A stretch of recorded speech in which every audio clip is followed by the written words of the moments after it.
तो welcome 12th class. स्वागत है आपका आज के टॉपिक आर्थिक और सामाजिक परिषद, इकोनॉमिक एंड सोशल काउंसिल।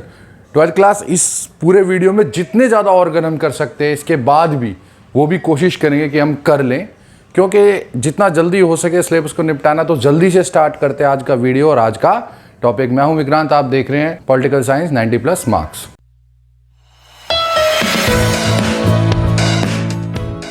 तो 12th क्लास अब हम पढ़ेंगे आर्थिक सामाजिक परिषद। देखो, हो सकता है कि आपको किसी ने पहले भी कुछ आपने कहीं देखा हो, लेकिन जिस तरीके से मैं बताऊंगा ना वो शायद ही आपको किसी ने बताया, लेकिन ये आपके बहुत काम आएगा आगे तक। तो इसे बहुत ध्यान से देखना। इसकी रचना या फॉर्मेशन कैसे बनता है ये इकोनॉमिक सोशल काउंसिल, सामाजिक आर्थिक परिषद। प्रारंभ में जब स्टार्टिंग हुई थी ना, जब इसके 18 सदस्य थे। जब यूएनओ बना था तभी इसके साथ स्टार्टिंग हुई, सॉर्गन की अंक की। इसके 18 ही मेंबर थे। 1966 में इसे बढ़ाकर इंक्रीज करके 27 कर दिया गया। 1973 में एक बार फिर बढ़ाया गया और इस ऑर्गेनाइजेशन में अगेन इंक्रीज किए गए इसके मेंबर, और इसके मेंबर सदस्य हो गए 54। तो अभी वर्तमान में एट प्रेजेंट इसके 54 सदस्य या 54 मेंबर्स हैं। बड़े ध्यान से इस बात को याद रखना। कोई नहीं बताएगा आपको इतना डिटेल में, पर मैं बता रहा हूं कब कब कैसे कैसे बढ़ा। अब इसके सदस्य क्या है, ये ऑर्गेनाइजेशन कैसे काम करती है। देखो, ये एक स्थायी संस्था है, परमानेंट ऑर्गेनाइजेशन है। ये ऐसा नहीं है कि डिसॉल्व होती है या ये कहते तो भंग होती है ना, परमानेंट रहती है। कैसे काम करती है, इसके हर 1/3 सदस्य 1/3 मेंबर हर साल एवरी ईयर रिटायर हो जाते हैं या हट जाते हैं और उनकी जगह पर नए आ जाते हैं 1/3। इस प्रकार इसके हर सदस्य का कार्यकाल कितना हुआ, अब तुम सोचो।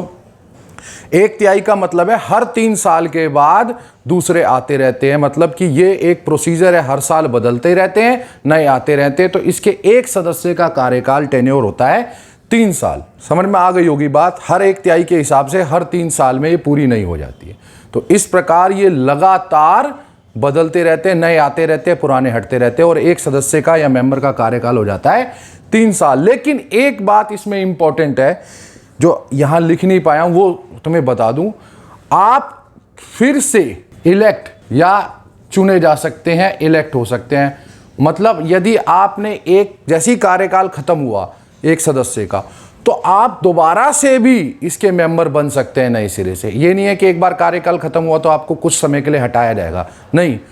जो कार्यकाल जिसका खत्म हुआ है वो देश दोबारा से चुनाव लड़के दोबारा से इलेक्ट होकर आ सकता है। अब बात आती है कि इनका चुनाव कौन करता है। अब हम उसकी तरफ बढ़ते हैं। तो 12th क्लास, कार्यकाल खत्म होने के बाद यदि एक सदस्य का कार्यकाल खत्म हो गया है तो उसको फिर से भी चुना जा सकता है। वो दोबारा से इकोनॉमिक सोशल काउंसिल या आर्थिक सामाजिक परिषद का सदस्य बन सकता है। ऐसा नहीं है कि रिपीट करना मना है या दोबारा से नहीं चुना जा सकता, तो दोबारा भी सदस्य बन सकता है। दूसरी बात, इसके सदस्यों को इलेक्ट, चुनाव कौन करता है।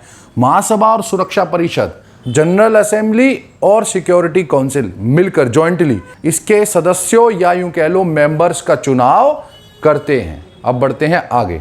तो 12th क्लास, अब हम आते हैं इसके कार्य और शक्तियां, वर्क एंड पावर्स में। देखो, इसमें कोई वर्ड्स हम चेंज नहीं कर सकते, इसलिए ठीक से सुन लेना और इसको समझ लेना। संसार के सभी लोगों, every people in the world, क्या सामाजिक, आर्थिक, सांस्कृतिक, शैक्षिक, स्वास्थ्य संबंधी विकास करना, to do social, economic, cultural, educational, health related development, और इस क्षेत्र में and in this field to help, provide help या सहायता प्रदान करना। मतलब इसका काम है कि इस क्षेत्र में, इन फील्ड में सबका विकास भी करना और इन्हीं फील्ड्स में, इसी क्षेत्र में सबकी सहायता करना। अगर कोई विकास करने में समस्या आ रही है तो उसे समाधान में सहायता करना या उसके सॉल्यूशन में हेल्प करना। अब बढ़ते हैं आगे। तो 12th क्लास, इसका दूसरा कार्य या दूसरा वर्क जो आता है सबसे इंपॉर्टेंट वो भी है, सभी लोगों के भरपेट भोजन, इनफ फूड, स्थायी निवास, परमानेंट शेल्टर और स्वास्थ्य, गुड हेल्थ या टू मेंटेन गुड हेल्थ, अच्छा स्वास्थ्य बना रहे, इसके लिए काम करना या इसके लिए काम करती है। इसका सबसे इंपॉर्टेंट काम ये भी आ जाता है कि वो लोगों को, जितने भी संसार के लोग हैं उन सबको भरपेट भोजन मिले, इनफ फूड मिल जाए, अच्छी हेल्थ, गुड हेल्थ या यूं कह लो अच्छा स्वास्थ्य बना रहे, और उनको रहने के लिए परमानेंट या यूं कह लो स्थायी निवास या परमानेंट शेल्टर मिले। तो इन सब चीज़ों के लिए भी काम करना इकोनॉमिक और सोशल काउंसिल या आर्थिक और सामाजिक परिषद का काम है। अब बढ़ते हैं हम दूसरे ऑर्गन की तरफ। तो 12th क्लास, नेक्स्ट ऑर्गन आता है आपका चौथे नंबर का ऑर्गन। 3 ऑर्गन या 3 अंग यूएनओ के आप पढ़ चुके हैं, महासभा, सुरक्षा परिषद और आर्थिक सामाजिक परिषद। चौथा ऑर्गन आता है न्यासीता परिषद, ट्रस्टीशिप काउंसिल। देखो इस चीज में काफी ज्यादा कंफ्यूजन है, क्योंकि कई क्या करते हैं कि नहीं अब ये ट्रस्टीशिप स्थगित हो गया, खत्म हो गया, हो तो गया है, लेकिन कई बार फिर भी क्वेश्चन में 2 बार तो मेरे सामने आया हुआ है, 6 के 6 ऑर्गन के नाम पूछ लेंगे कि 6 के 6 बताओ। अब 4-5 आए तो ठीक है, आप इसका नाम नहीं लिखेंगे, लेकिन अगर छठा आ गया तो इसका नाम लिखना पड़ेगा। इसीलिए मैं सोच रहा हूँ कि इसको छोड़ूं नहीं, क्योंकि 1 नंबर का रिस्क भी नहीं लेना है। तो ट्रस्टीशिप काउंसिल क्या है और ये क्या करती है, इसको ठीक से समझ लो, बहुत जल्दी खत्म कर देंगे इसको। सेकेंड वर्ल्ड वॉर, द्वितीय विश्व युद्ध के बाद क्या हुआ कि बहुत सारी कंट्रीज या देश ऐसे थे जो सामाजिक आर्थिक रूप से पिछड़े हुए थे या गरीब थे। अब उन पिछड़े हुए या गरीबों के विकास के लिए किसी को जिम्मेदारी देनी थी ताकि उनका विकास हो सके। तो क्या किया गया, जो देश सामाजिक आर्थिक रूप से पिछड़े थे, गरीब थे, उनकी विकास या देखभाल की जिम्मेदारी किसी विकसित राष्ट्रों को दी गई या पहचान की गई कि भाई ये गरीब देश है और इसकी जिम्मेदारी किसी विकसित राष्ट्र को दे दी कि अब ये एक विकसित राष्ट्र या इसका ट्रस्टी बन जाएगा। मतलब एक विकसित राष्ट्र एक गरीब राष्ट्र का ट्रस्टी बन जाएगा और उसको ये जिम्मेदारी है कि उसका विकास करे, उसके विकास में योगदान करे, उसको विकास करवाए ताकि वो भी गरीब ना रहे, सामाजिक आर्थिक रूप से आगे ऊपर आ जाए। ठीक है। तो after second world war, countries who were poor and economically socially backward, responsibilities to develop those countries given to developed countries. ठीक है। तो जो गरीब थे उनके विकास की जिम्मेदारी विकसित या अमीर राष्ट्रों को दी गई। अब कौन से राष्ट्र थे और कौन से मिला, जल्दी से देख लेते हैं और इसे खत्म करते हैं। तो 12th क्लास, न्यासी देश, ट्रस्टी देश। ट्रस्टी देश कौन होता है, जो विकसित देश है। उसका क्या कर्तव्य था कि वो इन गरीब देशों को, जिस गरीब देश की जिम्मेदारी एक विकसित देश को मिली है, को सामाजिक आर्थिक उन्नति के योग्य बनाए, कि वो देश खुद अपना सामाजिक आर्थिक विकास कर सके। इस प्रकार उसकी मदद करे, हेल्प करे कि एक गरीब देश इस योग्य भी बने कि वो अपना प्रशासन खुद चला सके।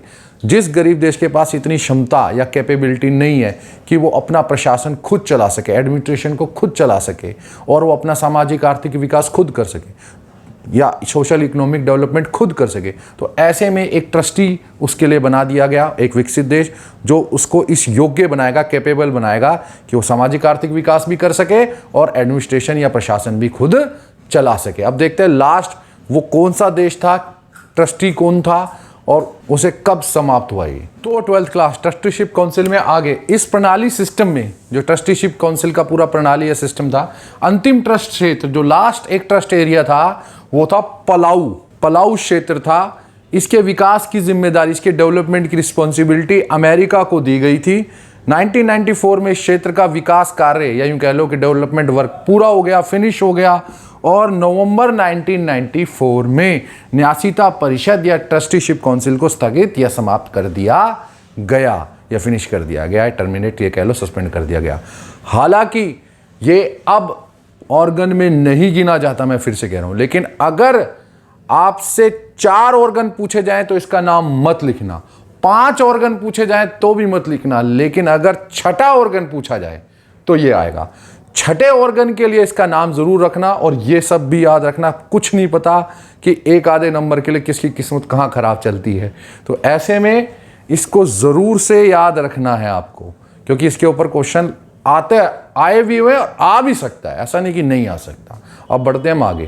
तो 12th क्लास, नेक्स्ट ऑर्गन या नेक्स्ट जो संगठन में नेक्स्ट अंग है वो है अंतर्राष्ट्रीय न्यायालय या इंटरनेशनल कोर्ट ऑफ जस्टिस। देखो कई बार 1 नंबर में ICJ लिख देते हैं और पूछ लेते हैं इसकी फुल फॉर्म क्या है। तो जो हिंदी मीडियम है वो अंतर्राष्ट्रीय न्यायालय लिखेगा, जो इंग्लिश मीडियम है वो इंटरनेशनल कोर्ट ऑफ जस्टिस लिखेगा। इस ICJ को मैंने इसलिए अलग किया है क्योंकि मुझे पता है कि ICJ को देखकर कंफ्यूज हो जाते हैं कई बार। तो अगर ICJ लिखा है तो इसका मतलब इंटरनेशनल कोर्ट ऑफ जस्टिस ही है, अब ये क्या है, इसकी फॉर्मेशन कैसे होती है वो देख लेते हैं हम। इसमें 15 न्यायाधीश या जस्टिस होते हैं। 15 न्यायाधीश मतलब 15 जस्टिस या न्यायाधीश होते हैं। ये अलग अलग डिफरेंट क्षेत्रों से, एशिया, अमेरिका, यूरोप से अलग अलग क्षेत्रों से चुनकर इलेक्ट होकर आते हैं। इनका कार्यकाल, टेन्योर 9 साल 9 इयर्स का होता है। देखो क्या होता है कि न्यायाधीश या यूं कह लो जो जज होता है उसका कार्यकाल हमेशा लंबा रखा जाता है ताकि वो बिना किसी दबाव के, छोटे कार्यकाल में क्या हो, किसी के प्रभाव में आ सकता है या भाई लालच में आके कोई काम कर देना। आराम से उसे पता है कि भाई मैं लंबे समय तक रहूँगा तो मैं न्याय के लिए काम कर रहा हूँ, और न्याय एक बड़ा एक इंपॉर्टेंट या महत्वपूर्ण मुद्दा है, इसलिए इनका कार्यकाल थोड़ा बड़ा रखा गया है। इनका चुनाव, इलेक्शन, ये बहुत इंपॉर्टेंट है, याद रखना। महासभा और सुरक्षा परिषद, महासभा और सुरक्षा परिषद, इनका चुनाव general assembly and security council पूर्ण बहुमत फुल मेजोरिटी से करते हैं। मतलब इसमें कोई भी ये नहीं है कि ज्यादा वोट किसको है, जिसको चुना जाना है, जिस जज को, उसको पूर्ण बहुमत मिलना चाहिए दोनों के द्वारा, तभी उसका इलेक्शन, सिलेक्शन या चुनाव होगा या चयन किया जाएगा। पूर्ण बहुमत या फुल मेजोरिटी चाहिए। अब बढ़ते हैं इस टॉपिक में आगे जो बहुत इंपॉर्टेंट है। तो 12th क्लास अब हम आते हैं आईसीजे या इंटरनेशनल कोर्ट ऑफ जस्टिस, अंतर्राष्ट्रीय न्यायालय के मुख्यालय पर। ये जो मुख्यालय है, हेडक्वार्टर, ये हेग में है। ये हेग कहाँ है? नीदरलैंड का एक क्षेत्र है। इसे बड़े ध्यान से याद रखना। अगर कोई पूछे मुख्यालय का है तो पहले आप हेग का इस्तेमाल करेंगे। अगर देश कोई पूछेगा तब जाकर आप नीदरलैंड का इस्तेमाल करेंगे, वरना इस हेग का ही इस्तेमाल करेंगे आप हेड ऑफिस मुख्यालय में। सदस्य राष्ट्रों के आपसी झगड़े, डिस्प्यूट्स ऑफ मेंबर कंट्रीज, क्षेत्रीय विवाद, रीजनल डिस्प्यूट्स, सीमा विवाद, बॉर्डर डिस्प्यूट्स का निपटारा, रिजॉल्व या सॉल्यूशन अंतर्राष्ट्रीय न्यायालय करता है। और एक बात बता दूं, ये एग्जाम्पल भी दे रहा हूं, 1965 में अगर आपको पता हो, भारत और पाकिस्तान के बीच कच्छ के रन का विवाद हुआ था, रैन ऑफ कच्छ डिस्प्यूट हुआ था, उसका निपटारा या यूं कह लो रिजॉल्व या सॉल्यूशन आईसीजे अंतर्राष्ट्रीय न्यायालय ने ही किया था। अब बढ़ते हैं आगे। तो 12th क्लास अब आते हैं छठे अंग ऑर्गन पर, जो है सचिवालय, सेक्रेटरीट। ये बेसिकली काम क्या करता है इसके अभी आगे पढ़ेंगे, लेकिन ये क्या है, इसका ऑफिस कहां, उसको देखो। सचिवालय का कार्यालय, ऑफिस, या सचिवालय का मुख्यालय, हेडक्वार्टर, कुछ भी कह लो। कार्यालय ऑफिस होता है और वही जिसका जो कार्यालय हेडक्वार्टर है। लेकिन मैंने आपको जब यूएनओ कराया था तब नहीं बताया था, इसीलिए बचा के रखा था क्योंकि इसमें सबसे ज्यादा कंफ्यूजन होती है। सब सोचते हैं यूएनओ का ऑफिस अलग जगह पर है और सेक्रेटरीट या सचिवालय का कार्यालय अलग जगह पर है। ना, यूएनओ के ऑफिस में ही इनका सचिवालय का कार्यालय ऑफिस है या हेडक्वार्टर में ही, क्योंकि अब वो काम ही सारा प्रशासन का, एडमिनिस्ट्रेशन का कहाँ होता है, सचिवालय में। तो यूएनओ का ऑफिस में ही इनका ऑफिस है। तो यूएनओ का मुख्यालय या सचिवालय का कार्यालय, यूएनओ का हेडक्वार्टर या सचिवालय का या सेक्रेटरीट का ऑफिस एक ही जगह पर है, मैनहट्टन आइलैंड, न्यूयॉर्क, अमेरिका में है। यह बात बहुत अच्छे से अपने गले में, दिमाग में गांठ मार के रख लेना। फिर मत बोलना नहीं बताया था, नहीं यूएनओ का हेड ऑफिस नहीं बताया था या सेक्रेटरीट का नहीं बताया था। यूएनओ का हेडक्वार्टर या मुख्यालय, या आप कह लो सचिवालय का सचिवालय या सेक्रेटरीट का ऑफिस या कार्यालय, वो दोनों मैनहट्टन द्वीप, मैनहट्टन आइलैंड, न्यूयॉर्क, न्यूयॉर्क वो शहर है किसका, अमेरिका देश का, अमेरिका में है। तो इसमें कोई भी कंफ्यूजन अपने दिमाग में मत रखना प्लीज। मैं बहुत रिक्वेस्ट करके बोल रहा हूं, क्योंकि सबसे ज्यादा गलती करके आते हैं। सब सोचते हैं कि नहीं, यूएनओ का तो अलग हेड ऑफिस या मुख्यालय है और सेक्रेटरीट का कहीं अलग है। सेक्रेटरीट एक ऑफिस है और वो ऑफिस यूएनओ के अंदर ही आएगा, तो यूएनओ के अंदर आ गया तो मैनहट्टन आइलैंड में आ गया। तो दोनों एक ही जगह पर है ये, और वो क्यों है आगे बताता हूं। तो 12th क्लास, यूएनओ के सभी प्रशासनिक कार्य, एडमिनिस्ट्रेटिव वर्क सचिवालय करता है। ठीक है, यह मतलब सचिवालय करता है। अब इसलिए क्योंकि सारे प्रशासनिक या एडमिनिस्ट्रेटिव वर्क करता है, इसीलिए यूएनओ का हेडक्वार्टर इसका ऑफिस या इसका कार्यालय है। इसीलिए बड़े ध्यान से रखना, चाहे आपसे कोई पूछे यूएनओ का हेडक्वार्टर कहाँ है, चाहे आप पूछे कि सचिवालय या सेक्रेटरीट का ऑफिस का है वो मैनहट्टन, न्यूयॉर्क, अमेरिका, यही रहेगा। सचिवालय में एक महासचिव होता है, ये सबसे शीर्ष पद होता है। याद रखना, सेक्रेटरीट के महासचिव या सेक्रेटरी जनरल को यूएनओ का महासचिव भी बोल देते हैं। ये संपूर्ण यूएनओ, टोटल यूएनओ, पूरे यूएनओ का महासचिव भी बोला जाता है। जरूरी नहीं है कि आपसे कोई पूछे कि सचिवालय का महासचिव कौन है, सेक्रेटरीट का सेक्रेटरी जनरल कौन है। कोई ये भी पूछ सकता है क्वेश्चन में कि यूएनओ या संयुक्त राष्ट्र संघ का महासचिव या सेक्रेटरी जनरल कौन है, बात वही रहेगी, ये एक ही है। इसको महासचिव बोला जाता है, इस पद का नाम महासचिव है। और जिसके अधीन या अंडर ये सारा काम, टोटल प्रशासनिक वर्क, टोटल एडमिनिस्ट्रेटिव कार्य, जितना भी वर्क है, ये सब इस महासचिव के अंडर ही होता है। ये सबसे शीर्ष पद बोला जाता है सेक्रेटरी जनरल ऑफ यूएनओ, या यूं कह लो महासचिव संयुक्त राष्ट्र संघ के। ठीक है। महासचिव की नियुक्ति, अपॉइंटमेंट सुरक्षा परिषद की सलाह पर, याद रखना यहां पर कोई चुनाव नहीं है, सुरक्षा परिषद की सलाह पर महासभा करती है। सुरक्षा परिषद, सिक्योरिटी काउंसिल की सलाह, सजेशन पर महासभा, जनरल असेंबली उसे अपॉइंट करती है या नियुक्ति करती है। तो ये बहुत शीर्ष पद बोला जाता है यूएनओ का, सबसे ऊंचा पद, महासचिव। ये कितने समय के लिए चुना जाता है, कौन है, कौन से देश से है, ये बहुत इंपॉर्टेंट है, ये पढ़ते हैं हम आगे। तो 12th क्लास, महासचिव का कार्यकाल या टेन्योर 5 साल का होता है, 5 इयर्स का होता है। एक व्यक्ति 2 बार महासचिव बन सकता है, मतलब ऐसा नहीं है कि एक बार बन गया तो दोबारा नहीं बना। तो एक व्यक्ति 5-5 साल करके 2 बार रह सकता है, मतलब 10 साल तक महासचिव के पद पर या महासचिव के पोस्ट पर काम कर सकता है। वर्तमान के जो महासचिव है, देखो अब ये स्पेलिंग में मैं कुछ नहीं कर सकता, जैसी आ रही है वैसी लिखनी पड़ेगी आपको, स्पेलिंग अच्छी तरह से उतार लेना। एंटोनियो गुटेरेस बोलते हैं इनको, एंटोनियो गुटेरेस। ये पुर्तगाल देश के हैं या कंट्री के हैं, पोर्चुगीज जिसे आप बोलते हैं, पोर्चुगल। तो ये पुर्तगाल देश से हैं एंटोनियो गुटेरेस, ये महासचिव है। इनका कार्यकाल टेन्योर 2017 से 2022 तक है, मतलब ये वर्तमान में महासचिव हैं। अभी 2020 चल रहा है, ठीक है। 22 के बाद अगर दोबारा चुनाव होता है, दोबारा ये इलेक्ट होते हैं नहीं होते, ये 2022 में पता चलेगा। लेकिन 2022 तक एंटोनियो गुटेरेस पुर्तगाल देश के ही हमारे यूएनओ के महासचिव कह लो या सेक्रेटरी जनरल कह लो, वो हैं। 12th क्लास, मैं ये और बता दूं इसके बीच में कि शुरुआत से लेकर अब तक कौन कौन महासचिव रहे हैं, कौन से देश से रहे हैं और कब से कब तक रहे हैं, तो वो आप जल्दी से देख लीजिए।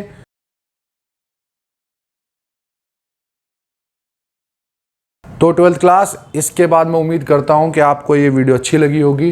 वीडियो को ज़रूर से लाइक शेयर करना, सब्सक्राइब कर लेना मेरे चैनल पे नए हो तो। मिलते हैं अगली वीडियो में। मैं हूं विक्रांत, आप देख रहे हैं पॉलिटिकल साइंस 90+ मार्क्स।